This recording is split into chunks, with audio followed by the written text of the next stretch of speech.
All right, how's it going, guys? This is Chappie with Intense Cycles, and today we're going to go through the simple maintenance of our M16 carbon or downhill link configuration. Pretty simple procedure. So for today, we're going to start with our 5mm T-handle. We're going to go ahead and loosen both of the conical washers. So here, this one came out with the bolt, which is always nice, but sometimes it may stay stuck in the pivot axle. And just simply using the tip of your 5mm Allen key, pop it in there and just give it a little tap, and it'll break it free nice and easy. We'll move on to the forward pivot axle. We'll take the tip of our 5mm Allen key and put it in the edge, give it a little tap, and voila, pops out nice and easy. All right. Next step is, as with anything we torque, to torque properly, we always loosen the suspecting bolt. So we'll crack both of those free. Then we'll come back with our 8mm Allen key tip on our torque wrench set at 7 Newton meters. And go ahead and give it a torque. Give it 2 clicks is usually good. Don't want to go anything more than that. You'll get inaccurate torque readings. All right, and then we'll move to the forward pivot axle on the lower link, and we'll do the same thing. Until we hear 2 clicks, all good to go. So those are nice and torqued. So next step is we're going to take those same conical washers, and we're going to slide those along with the bolts inside the pivot axles. It's easy. Try to get them started by hand. That way we eliminate any cross-threading issues. So using your 5mm Allen key, I'm going to go ahead and snug those up.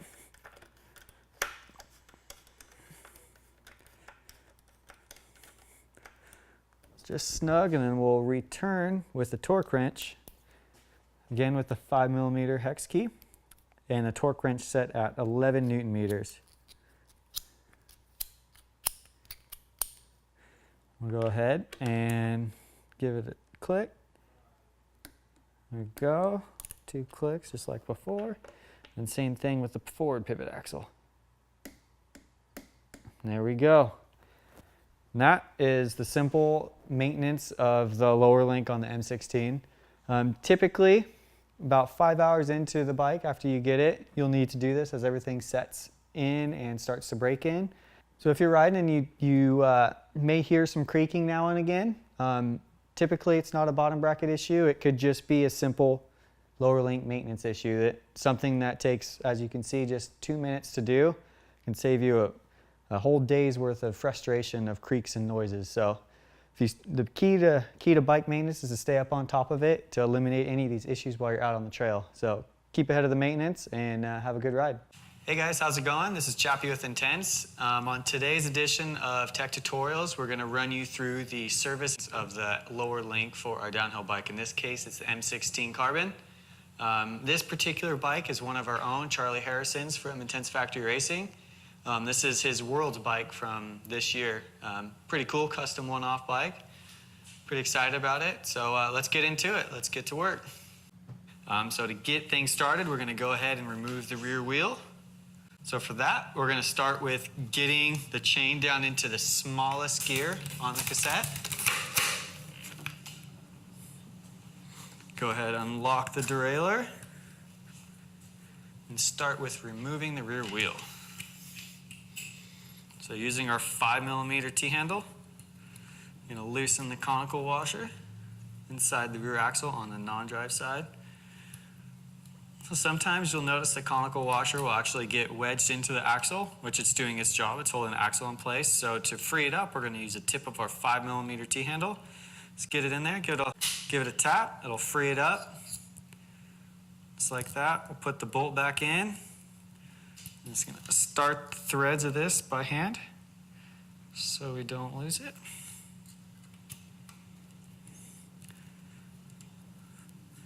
Just let that sit in there. Just like so. Then we're going to use the same 5mm T-handle. We're going to go to the drive side, turn in a clockwise direction, and loosen the rear axle. All right, so once it's loose, we can go ahead and slide our 5mm out, and then slide our axle out as well. Easily pull the derailleur back, the wheel drop down. Go ahead and set the wheel off to the side for the time being. Just to keep things simple, throw the axle back in there. Keep track of it. So next step, we are going to loosen both of these 5mm bolts. So we're going to go ahead and use our 5mm T-handle. Loosen these up. Notice it might be stuck in the pivot axle, so we'll take the tip of your 5mm Allen key, give it a little tap, we'll free it up. We'll assemble that like so and set it off to the side. And then the same procedure for the forward pivot axle.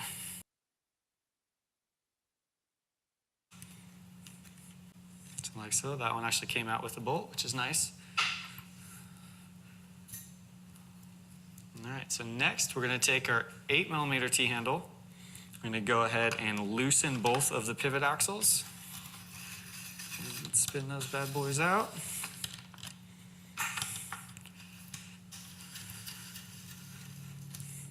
Cool. So we're going to set our wrench down.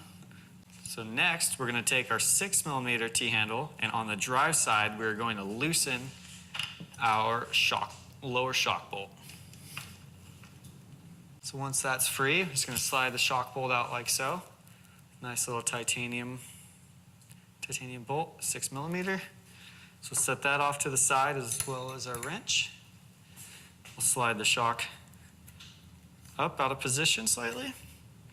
And then we'll go ahead and move forward with removing our conicals. So using your 5mm T-handle, we're going to go ahead and remove these bolts. Now if these cones get stuck in the pivot axle, it's all good. Typically, they come out with the bolt as so, but if they get jammed in there, you can use the tip of your 5mm Allen key and then just give it a tap and it'll pop right out. Luckily in our case, we didn't have to do that. Same thing with the forward pivot axle. One out. All right. If we got lucky again, same thing. It's easy peasy. Next, we'll come in with our 8mm T-handle. We're going to go ahead and loosen both pivot axles up. Just loosen them up. Don't remove quite yet. There we go. Set our wrench down for the time being so we can keep track of all our hardware. So remove both pivot axles. As you see, they're both identical, front and rear.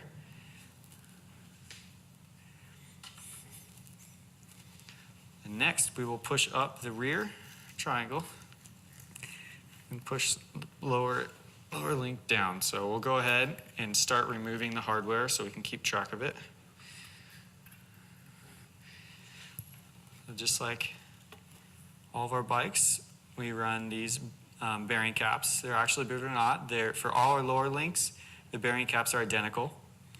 So it's easy to find the right parts at your local shop. Okay, so pivot axle out, we're going to push the rear up.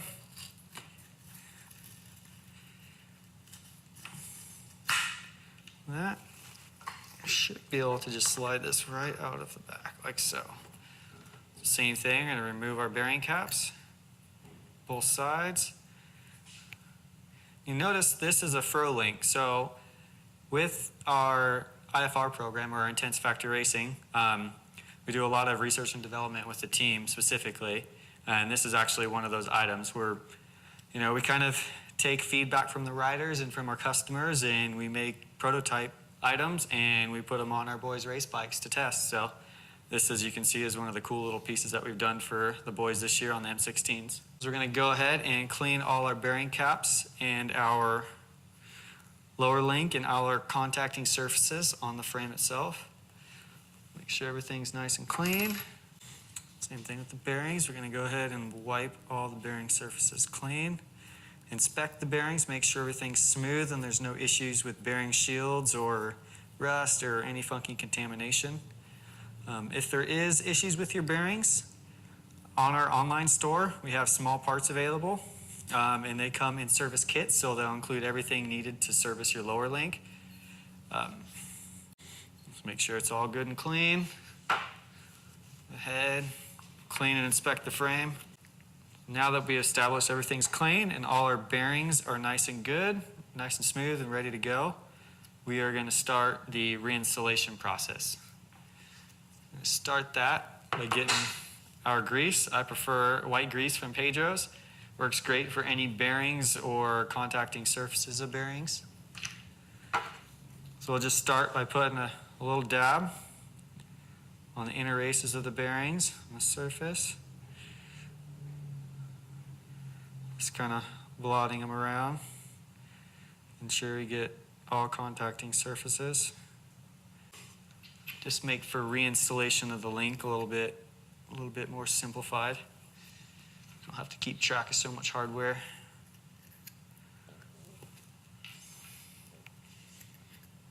Ooh, so your lower link is ready to go.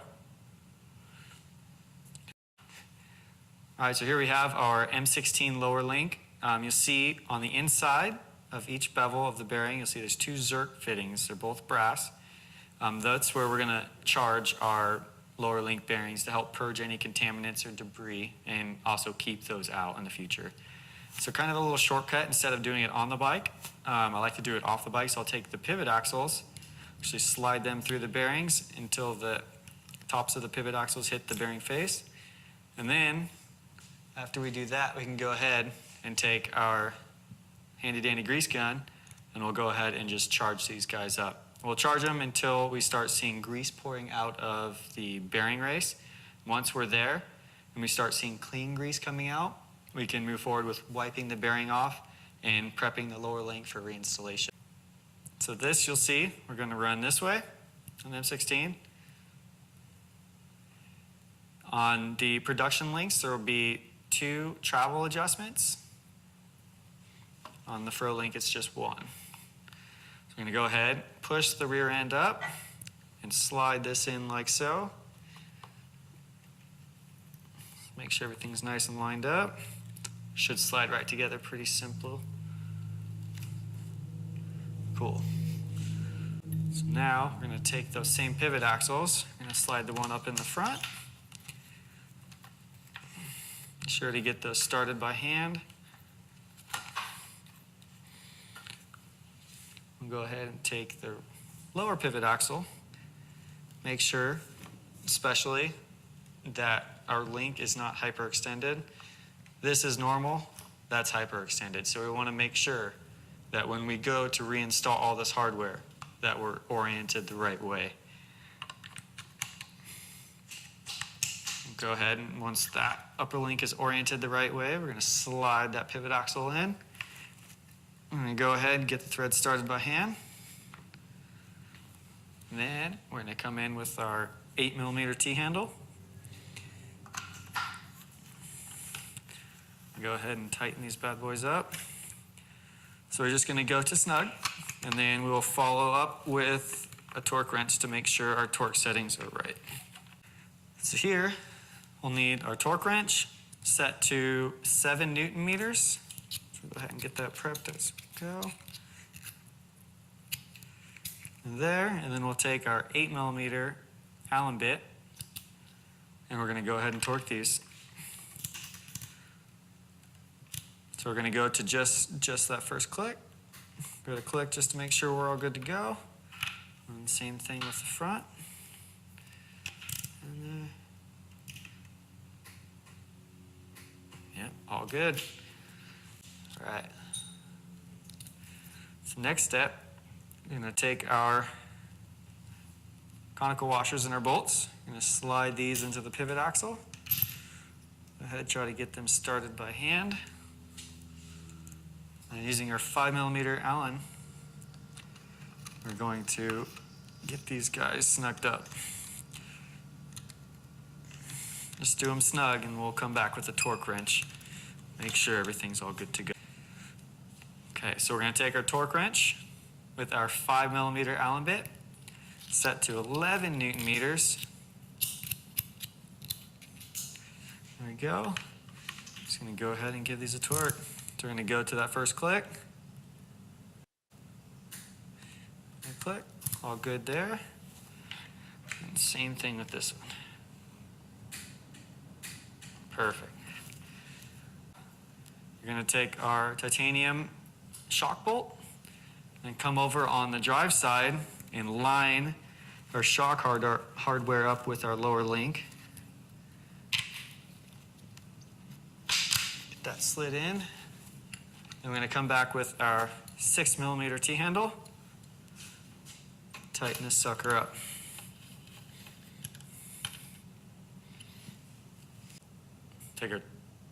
Take a torque wrench with a 6mm bit, set at 16 Newton meters.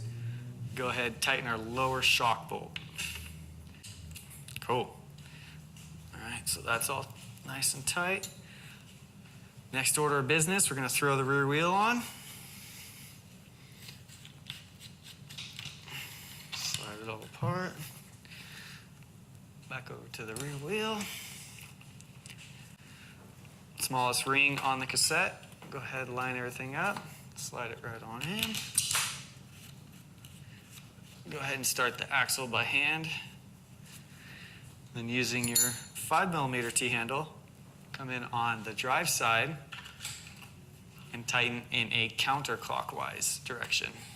Taking our torque wrench with our 5mm Allen tip, I'm going to go ahead and torque the axle on the non-drive side. Sure to turn in a counterclockwise direction. All right, there we go. Head, unlock the derailleur, make sure that's all in place. We're going to tighten the 5mm Allen bolt with our 5mm T-handle on our conical washer. And go ahead and snug this up.